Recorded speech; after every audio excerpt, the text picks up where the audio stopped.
These videos always stress me out a little bit because I never know what books I'm going to read ahead of time. Like anytime I do vlogs, I know exactly what books I'm going to read.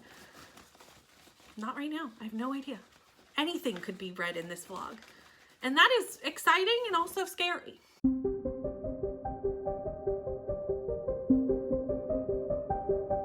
Hi everyone, my name is Brittany from Brittany Loves Reading, and I am back with another challenge bag vlog. I've done one vlog like this before. I'll link it somewhere up here. But basically, I took the Ultimate Reading Challenge. I took all of the prompts out of the book and put them into a bag. I'm gonna pull prompts out of the bag and we'll read books for those prompts, and that's what this vlog is gonna be. This Ultimate Reading Challenge is like a advent calendar for book readers. So each little package has a prize in it, and when you read the book, you can open up the prize. I'm not going to be opening up the prize in these vlogs. I thought of that after I published the last one, because I'm assuming every one of these books is the exact same. So if you want to do this and read these challenges and get the prizes as well, I don't want to spoil what's in each card. So we'll just be using it as a way to read prompts, and I'll open them privately, but I won't show what's in them. I thought of that afterward. So in the first one, I did show the 3 prizes, but going forward, I won't be. Let's grab our bag. Let's pull our first prompt. Let's see what book I'm going to be reading as the first one for this round of the reading challenge. Here's the bag of prompts. It is just an Amazon gift bag because reuse what you got. Shake it around. Reach in. Okay. This is the one that my hand keeps gripping this one, so we're just gonna go with it. This is read a book currently on a bestseller list. Let me go see what I have, what's on a list, and I will be right back. To be honest, I don't keep that much track of what is on like New York Times bestseller lists. I'm gonna stretch this prompt just a little bit. I'm going to pick one of the winners of 2022 Goodreads Choice Awards, because there's still a few books from that list that I really want to read and that I own. So I narrowed it down to 2. It was either gonna be Book Lovers or Tomorrow and Tomorrow and Tomorrow. And I think I'm gonna go with Book Lovers, because right now I am in my romance era, and I know Book Lovers, some people do not consider it a romance, but it did win the Goodreads Romance Choice Awards. So there is a romance aspect to it, and I'm going in with that in mind. But still, I think that's what I'm gonna go with. So I'm gonna read Book Lovers by Emily Henry. To be honest, I know very little about this book. I know it follows Nora, who's a literary agent. I know our male protagonist is Charlie, who is a book editor. And that's really all I know about this book. So instead of trying to do a synopsis right now when I know very little about Book Lovers, I'm gonna read the first 100-ish pages, and then I will pop on and do a actual synopsis of what this book is, because I don't fully know. This is the first Emily Henry book that I am going to read. I've been wanting to read Emily Henry. I own a lot of Emily Henry books, but this is the first one I am actually going to read. I'm very excited to give it a try and read this as the first book for the challenge bag. So I will see you in about 100 pages with what this book is actually about, and I'm gonna go get started. Hi everyone, I finished Book Lovers by Emily Henry. I cannot remember the clip that I just filmed of this, but I feel like I told you I would come back when I read a couple of 100 pages and check in with you, because I didn't really give a synopsis of this book. I'm pretty sure that's what I said. I obviously didn't do that. I finished the book. Don't know what to tell you. I started this on sprints the other night and got about 150 pages done on sprints, and then finished it afterwards the next morning. This follows Nora Stevens. Nora met Charlie years ago. Nora is a literary agent and met Charlie, who was an editor. They did not hit it off. They did not agree on a book and kind of became enemies right from the get-go. Libby is Nora's sister. They lost their mother when they were quite young, and Nora has been taking care of Libby ever since and was Libby's guardian for a long time. Now Libby is pregnant with baby number 3, and they've decided to get away to this small town for a month just to reconnect as sisters. Nora is a workaholic, but not in a bad way necessarily. I mean, Libby sees it as a bad way, but it's more just that Nora loves her job and for some reason is being like vilified because she loves her job. When she's in this small town, she connects with Charlie and they have kind of an enemies to lovers romance. Charlie actually grew up in this small town and has come home to take care of his parents, and there is a lot going on in this book. I will say that I think the book was trying to pay homage to like romance tropes in general and book tropes, but to me it became very heavy-handed. It wasn't like subtle nods to the genre. It was like throwing it in your face, like, ooh, small town romance, ooh, tropes, ooh, this. And I don't know, I would have preferred it to be a bit more subtle. And maybe that was one of the reasons this just didn't like quite hit for me. It's a 3-star book. There was nothing really bad about this for me, but there was nothing excellent for me either. It was a book. I've done it. I've gotten it off my TBR. I'm glad that I read it and finished it, but there was nothing that really made it stick out for me, and there was nothing that really made it problematic or something that I didn't like. It was just middle of the road. And I just don't think I ever really cared about Nora and Charlie as much as I need to in a contemporary romance. If it's a romance book, I need to care about the romance and about the main characters and about their romance, and I didn't care enough to really be strongly invested in the story. That is all I'm going to say. I know this is a super loved book, but it just wasn't my cup of tea. That being said, I have the challenge bag of all prompts here, and let's see what I get next. These videos always stress me out a little bit because I never know what books I'm going to read ahead of time. Like anytime I do vlogs, I know exactly what books I'm going to read. Not right now. I have no idea. Anything could be read in this vlog. And that is exciting and also scary.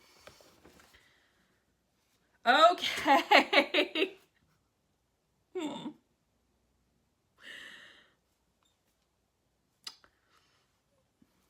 Well, this is a prompt. This is a prompt. It's read a novella, a short novel, typically under 200 pages. I will say, I don't read a lot of novellas. If you're around, I actually read chunky books more than I read small books. So let me go peruse, see what I have on my shelves that would fit. Let me go look at my shelves. I'll be back. Just bear with me for a second. Hi everyone, I'm coming very quickly to you, but I'm in the middle of filming a vlog and I need a book under 200 pages. And somehow I do not own a book that I have not read in my house under 200 pages. How that's possible, I don't know, but it's the truth. So if you could hit me up with a novella or short book under 200 pages, preferably that I could get on KU, but it could be something that I get through my library as well, or on Scribd, wherever. Please put it down. Please let me know. I need help. I need help. Okay, it's the next day. I pulled that prompt of novella, book under 200 pages, went, scoured my shelves, and did not have a book under 200 pages. So then I posted on Instagram, which you will have just seen because I've put it before this clip in the vlog. But I went to Instagram asking for help.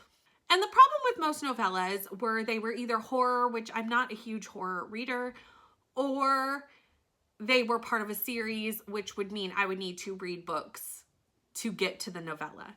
One of those was The Simple Wild. I just read The Simple Wild for another video, and I could have read book 2 in the novella for this. However, I didn't really want to read 2 books. Plus, I'm not actually sure which vlog is going to go out first. It depends on which one I finish first. And it's possible that this vlog might go up before the vlog where I actually read The Simple Wild. I wasn't really sure.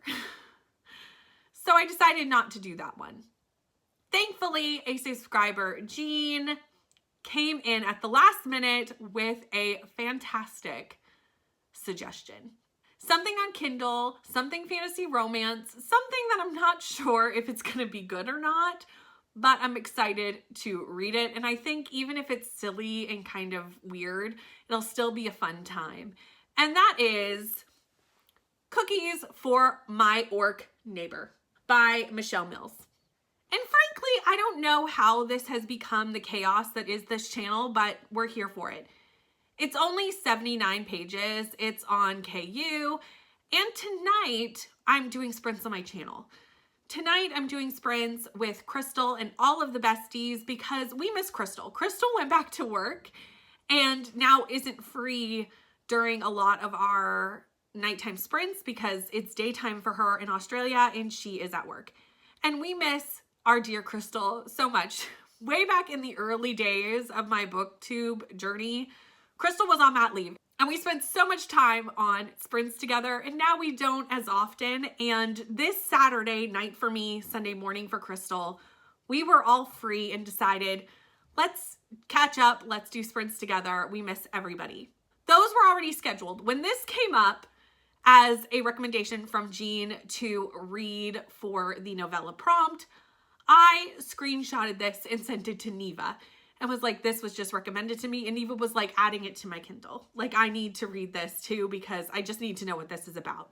Let's see if everybody's down and we'll read it tonight on sprints together. And of course, because we are all just up for a good 79 pages of fun, and it'll probably be even more fun to read it all together and experience this book together, we are going to read it live on sprints tonight.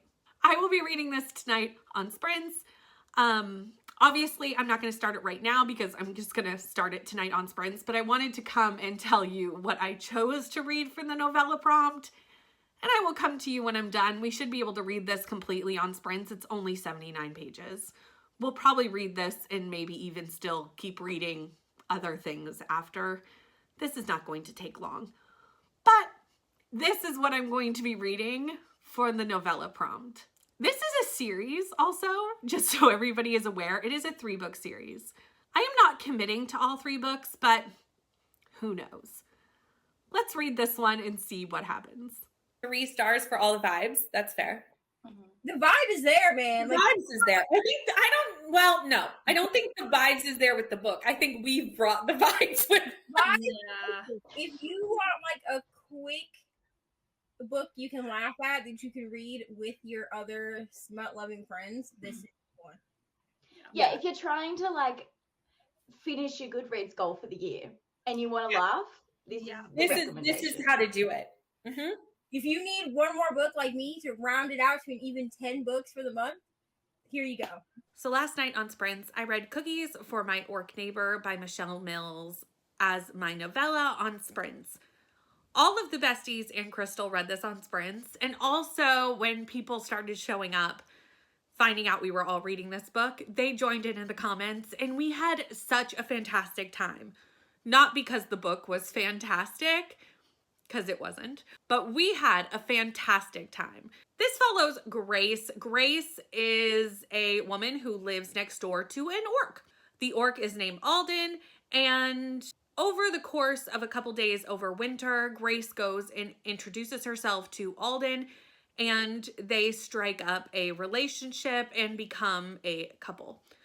It's only a 79-page novella, so not much really happens in this book other than basically that. The stalker vibes from Grace towards her orc neighbor was a little much. It was a little much. Also, the writing was not good. Like, technically not good. There are 2 more books in this series, but they're written by other people. I think we've decided to read them on sprints. Even though this book wasn't technically good, we had a good time doing it. And like I said, the other books are written by different authors, so the writing might be better. Because that was the worst part of this book, was the actual like technicality of the writing. If I was going to rate this off vibes, 5 stars all the way, but not because the book has 5-star vibes, but because we had a 5-star time reading it together. So I'm not giving it 5 stars because that would not be accurate. I would say this is realistically a 2-star book. I'm going to bump it up to 3 stars because of my enjoyment level, but that's where I'm going to give this. I'm going to give this 3 stars.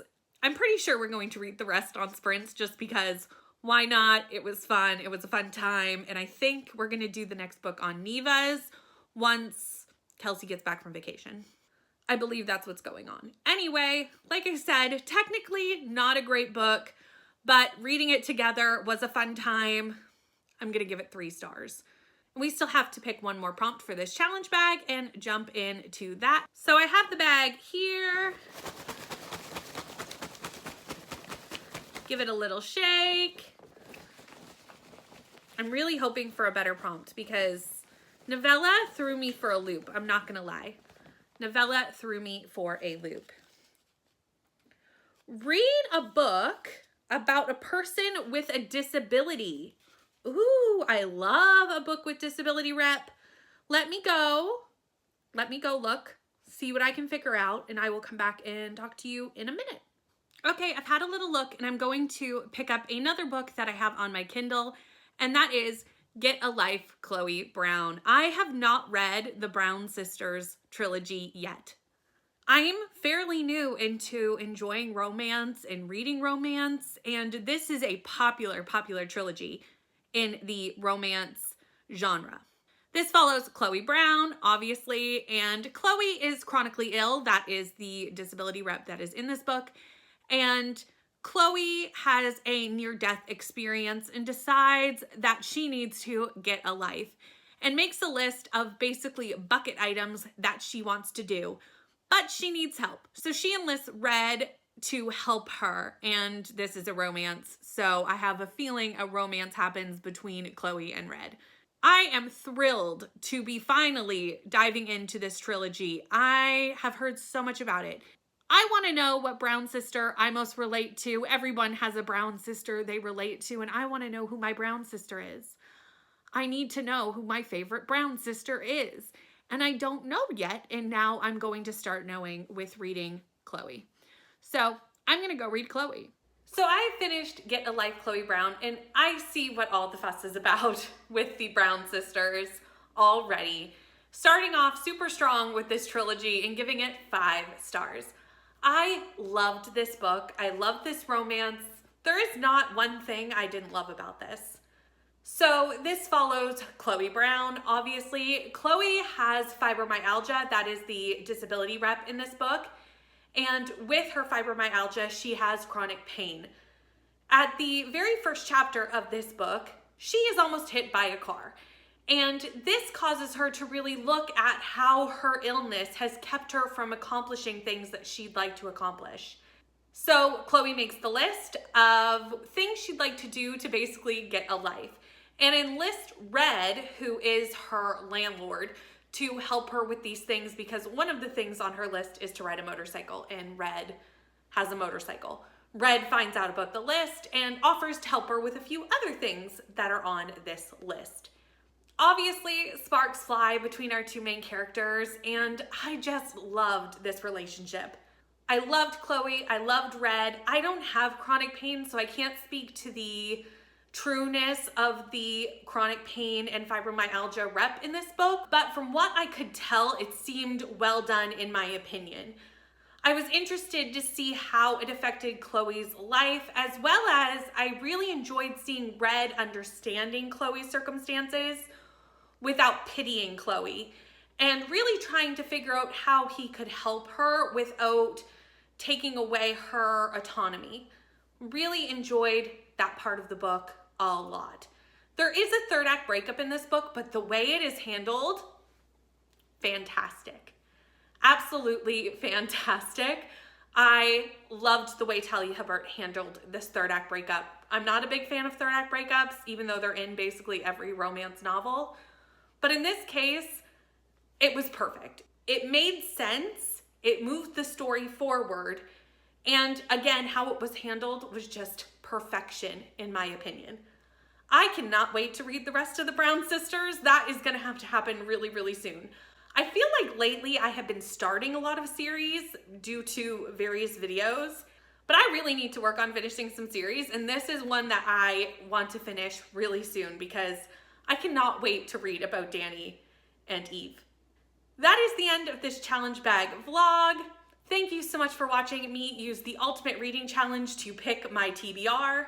I will be doing another one of these probably over the next coming months, so stick around for that. Please like, comment, and subscribe, and I'll see you in the next one. Bye.